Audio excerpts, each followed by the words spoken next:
You are about to listen to another episode of That Sports Guys podcast, hosted by Craig Forrestall. Find Craig on Twitter at that_sports_guy.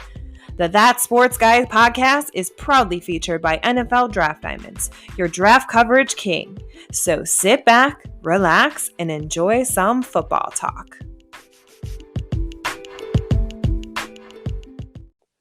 Hello and welcome to another episode of That Sports Guys podcast. I am Craig Forrestall. You may know me from Twitter as at that_sports_guy.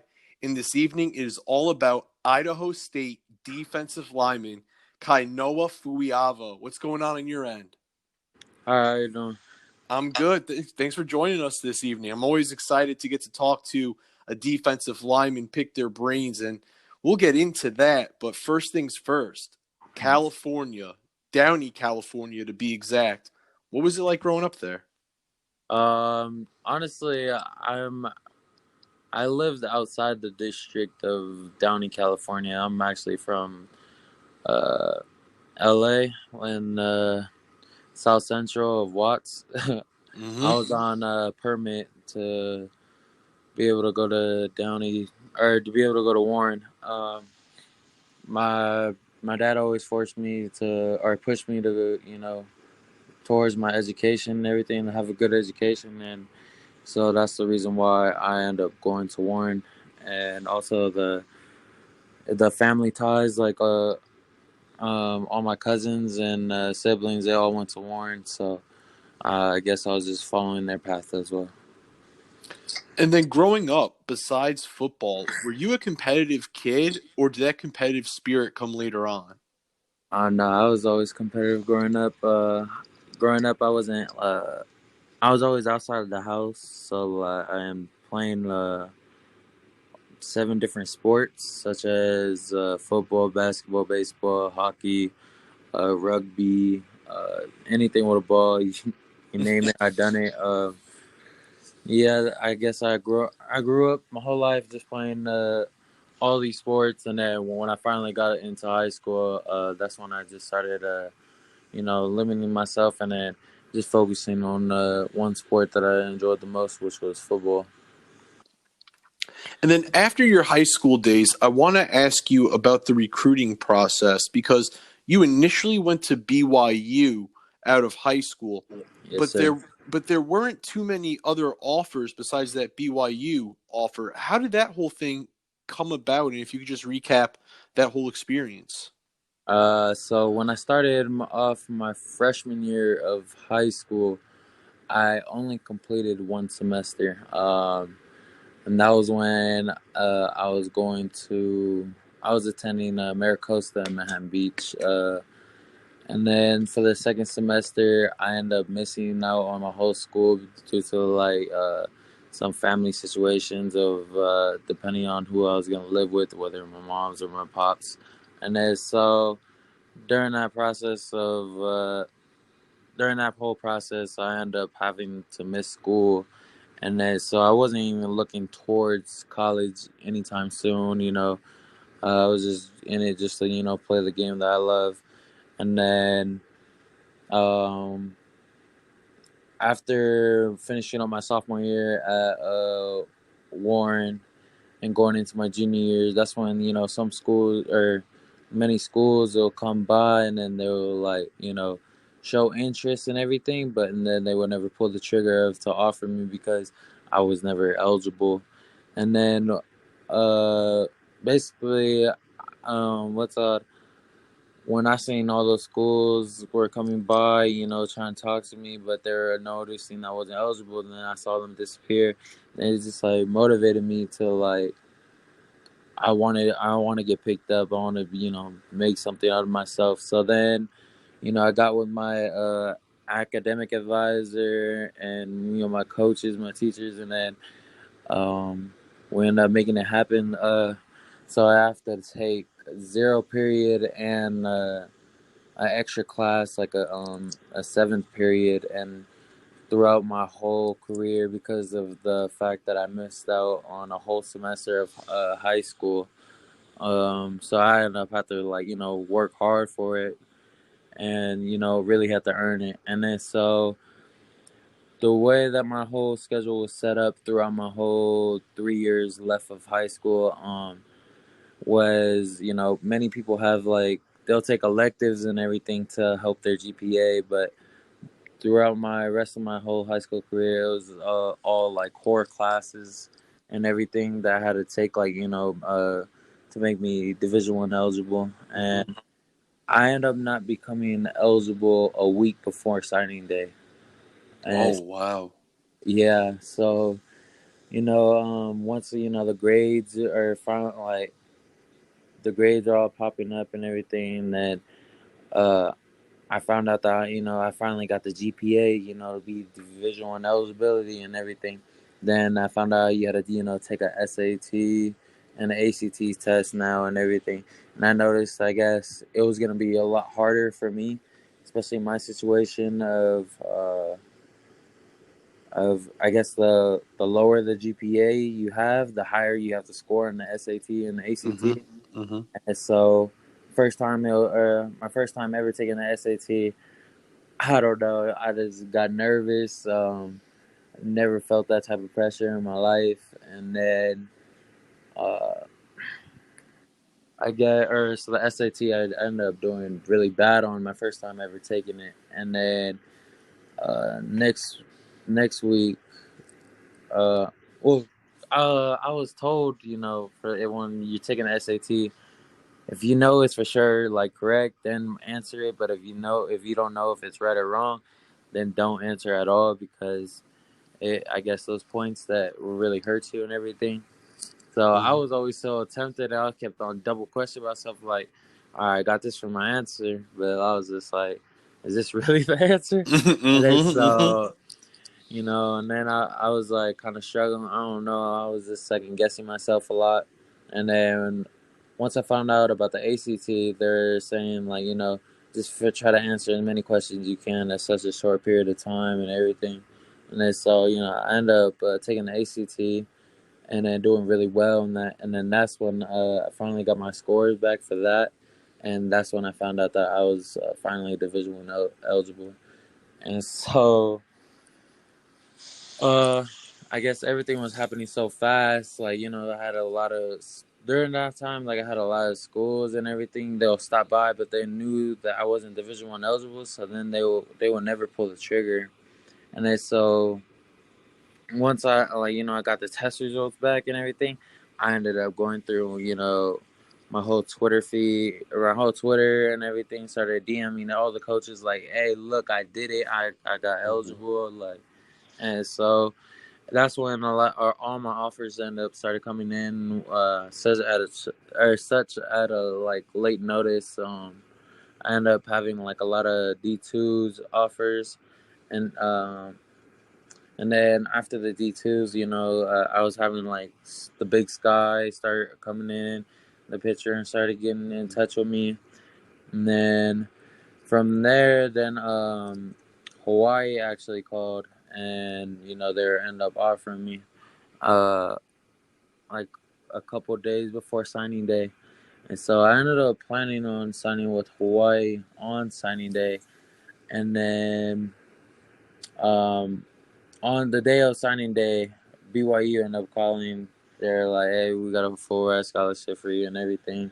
We want you. We want to know if you're really interested in the school and everything."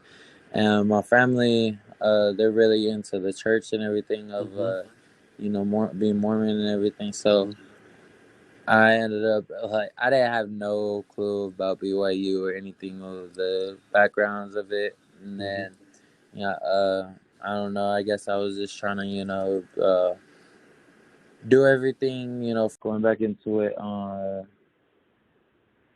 Like I made a decision of going to BYU, because of my family being so caught up into the church and everything. I felt like the best way that I could repay my family, for always supporting me and everything was, attending the university of the church. And so that's the reason why I went to BYU blindfolded. I didn't have any idea what BYU was or how the program is, where it was even at. But I was just interested of, doing anything to, make my family proud.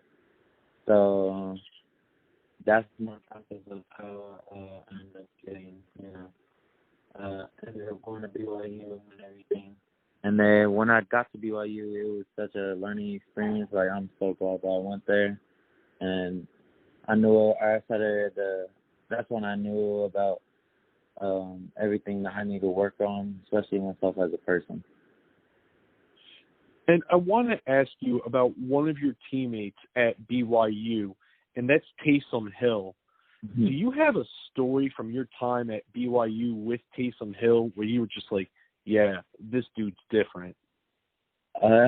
Yeah, actually, we're in the weight room, and, I see all the linemen and everyone, where the linemen and everyone's, squatting like, 4 or 5, just warming up and everything. And I seen like another rack where the scales is usually at, and they have like 4 or 5. And I was just like, I guess one of the linemen, I just assumed that one of the linemen is probably working out over there. And I just see Taysom Hill. He didn't even take a rep yet. He just goes underneath the rack, like lifting 4 or squatting 4 or 5, like it was nothing. And I was like, "Yep, this guy's different." Yeah, definitely. I was like many people were telling me, like, yeah, he just got off an injury and everything. I was like, bruh, I don't know. This guy doesn't even hurt. So yeah, that was my short story of like Taysom Hill. And then let's get to you, because you've been very productive for Idaho State with back-to-back 50-tackle seasons. And in that same time frame, you've recorded 6 sacks. How have you been able to find such a consistent role and such a consistent level of play with Idaho State? I mean, just understanding my assignment and then executing it to the best that I can for, our team to win. I guess every week, I just try to study film, think about or study about my opponents and everything, what their bad habits or, the way that they give off like little signals of where they're going, the way they're leaning, what foot is back. Like I just try to, I end up picking up and noticing it all. I don't know, like a lot of like movements that I end up picking up quickly that I started to notice, and I don't know, getting a feel for it, especially in person, is different. I don't really know how to approach the question. I just try to understand. My main job is just, to I guess understand my assignment and alignment and everything, and then just try to execute it to the best that I can to help our team win. And now I want to move into an announcement from the Big Sky Conference where they decided to postpone the fall football season. Where are you and the team right now when it comes to preparing for a potential spring season? So right now we're just treating, the fall or this fall as if it was spring season or spring ball. Just working out still and everything, getting our techniques back and, being out of really never even got to put on pads, ever since, a whole year now, which is kind of crazy even thinking about. And so, it's great right now for us to finally be back on the field and, working out and everything. And right now we're at the stage where, we're not in full gear pads and everything, but we're actually doing one-on-ones and drills, D-line drills and everything, to the point where, we end up building back our react repetition, I guess. Yeah, so I was just trying to focus on, technique and everything and getting the feel back into how we're supposed to play. And now I want to go back to that announcement where the season was postponed. What went through your head when you got word that you would not be playing ball this fall? When I got word that we weren't going to play, I was kind of nervous. Like, dang, this is supposed to be my senior year. This is supposed to be my year where I'm supposed to, go out and shine, ball out to the fullest, and, really make a big impact and really show what I really can do, especially in what position I'm at. And when it hit, it makes me, take a step back and really, think of analyze everything from looking outside and in, like what I am doing now and what I need to be working on, I guess. And before the announcement, even making the announcement, the whole debate of whether, hey, are we even gonna have a season? Oh, what's up? We haven't even had fall camp yet. We can't even start fall camp yet, and we're only gonna have fall camp for like 2 weeks or 3 weeks, and then we're going start straight into the season, even though we missed out on the whole spring ball and everything. And so that was kind of crazy, putting a lot of pressure on me, especially of me thinking about my senior year. I want to move to something on the field with you, and that is Idaho State. They play a lot of three-man fronts, and you line up at defensive end in those three-man fronts. Now, Correct. a lot of people will just automatically assume that playing 3-4 end is like playing 4-3 defensive tackle if they're just looking at it and they're a casual fan. But could you take us through your specific role in the defense? If you're more of a run stopper, what some of your keys are, whether it's in the backfield or whether it's alignment playing strong side, weak side? So a 3-4 is way different from a 4-3. Being in a 4-3, you're just reacting and going. Like your assignment, you're lined up in your gap, and you're just full on going into that gap. Where in a 3 front, you actually have to, read and then react all at the same time. That's such a short span of what the play is going to go, because you have a 2 gap responsibility in the 3 front, which actually makes it even more difficult. And just having I guess that I have now is kind of crazy for me, or for even having those type of stats for, saying we're in the 3 front the whole time, of me even keeping up with the team that were in the 4 front. So in the 4 front, we'll go into for the passing, 4 front, you have 2 ends, 2 tackles. Basically you just basically they don't even have a certain, or they only have that certain gap responsibility. So you line up in your gap and you go.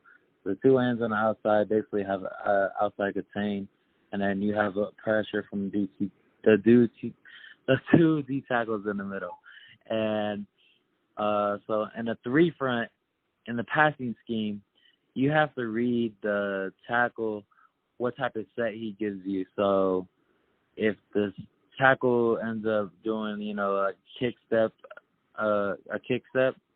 we have to, adjust to that, because we, as the DNs, we have to keep contained, but we also have to keep pressure on the quarterback to make them, roll out. And once we make them roll out, then, the nose basically has like a spy or like a fail. So just, putting pressure on the quarterback even while rushing, 3 guys is pretty insane.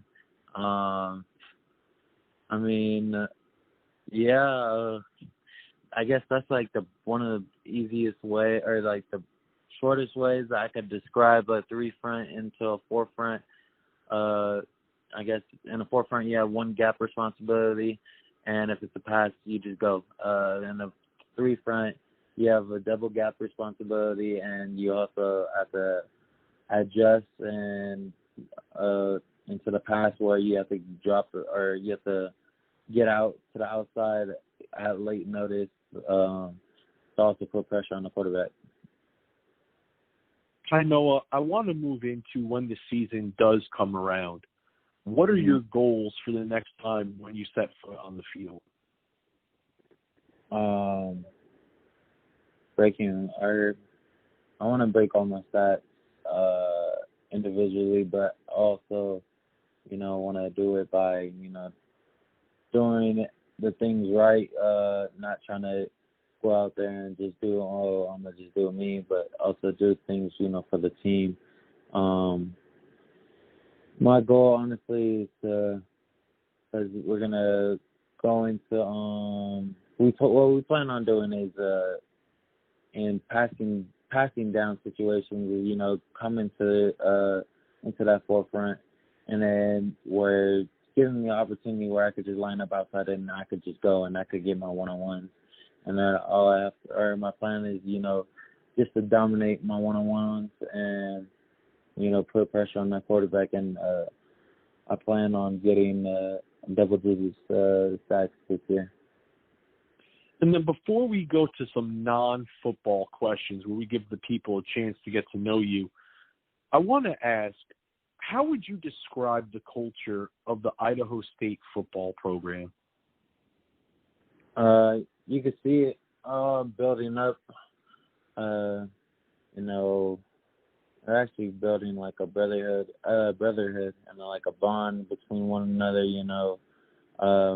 Especially in the D-line room.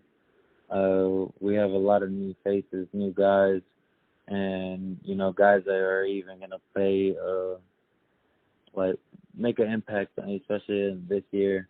And we actually did a team bonding type of thing where, we all went bowling, had a great time, and you could see we're really starting to become as together as one. And I know once we really start getting it down into understanding the bond and the whole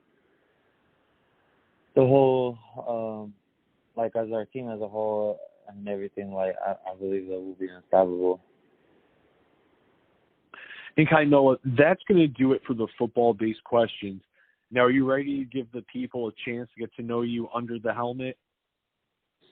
Sure.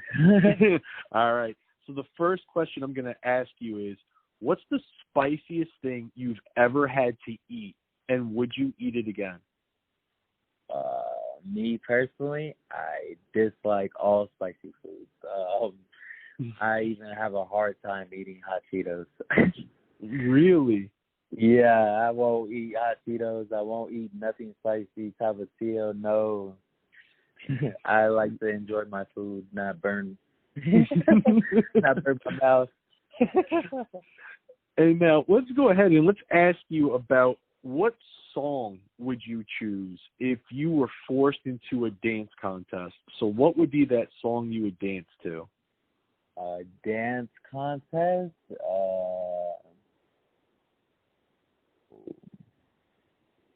I think it's by Rihanna, Work. All right. And now let's go ahead to the next question we got teed up for you. And what is the food that you cannot live without? Oh, teriyaki chicken. That was quick. You knew it right away. Yeah, that's my favorite food. That and then pizza. Kainoa, if you had a pet parrot, what would you teach it to say? I think I'll teach it to, be like the door monitor, I guess. Someone knocks at the door and just be like a ringtone. I actually try to make it sing a song as well or something. You got it all planned out. Now, Kainoa, the last question we have for you this evening is, what would your stage name be if you were a famous actor or musician? I never thought about this question. So, if I will be a famous, you said an actor or? Yeah, actor or musician. What would your stage name be?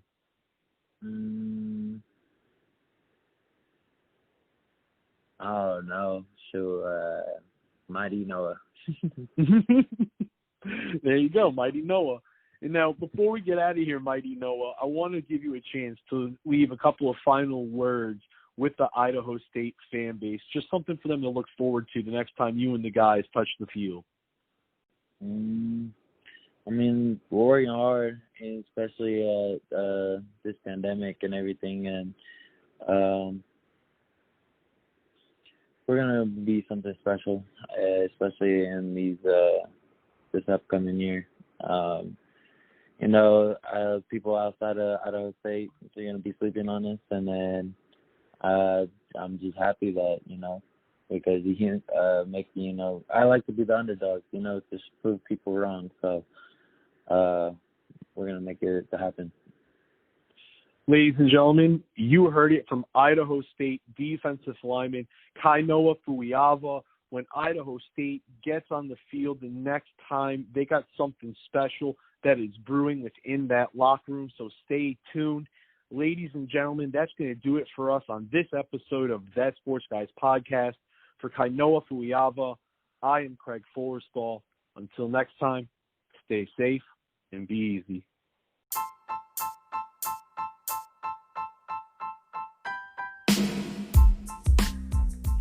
Hey everybody, Craig Forrestall. Thanks for tuning in and listening to another episode of That Sports Guys podcast. Make sure to follow me on Twitter at @that_sports_guy to catch all the latest updates and podcast episodes. Until next time, stay safe and be easy.